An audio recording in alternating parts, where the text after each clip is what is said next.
ئایا دەتەوێت زانستی شەرقی فێر بیت؟ ئایا دەتەوێت زانستی شەرقی فێر بیت لە ماڵەکەی خۆت و بێ بەرامبەر؟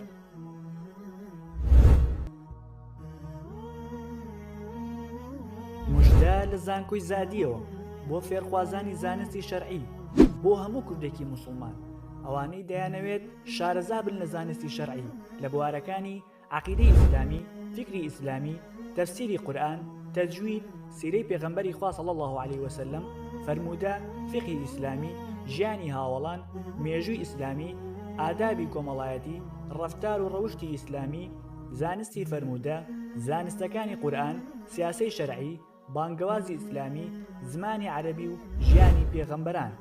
دەتوانن لێرەوە لەم زانکۆیەوە بەشدار بن لە خوێندنی ئۆنلاین لەسەر ئینتەرنێت.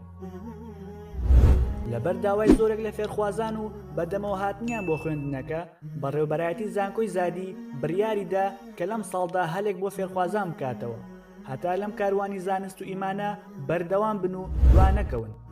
زانکۆی زادی بڕیاریدا کە بەرواری 20 سەی 2020 کە دەکاتە ڕۆژی هەینی، کاتژمێر 6 ئێوارە بۆ 12 شەو بە کاتی هەولێر، هەلێکی نوێ بکاتەوە بۆ وەرگرتنی خوێندکارانی نوێ لەم ساڵدا.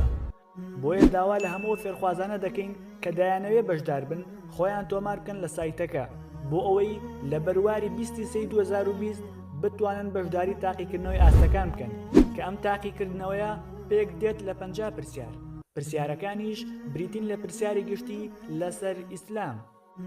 ئەم تاقیکردنەوەیە بۆ ئەوەیە کە ئاستی فێرخوازان دیاری بکرێت، هەتا ئەوانەی کە ئاستیان باشە لە ئامادەی ئامەدی ئیسلامیەوە دەست پێ بکەن، ئەوانەشی ئاستیان خواروترە لە ناوەندی دیراساتی ئیسلامی نەداوە دەست پێ بکەن.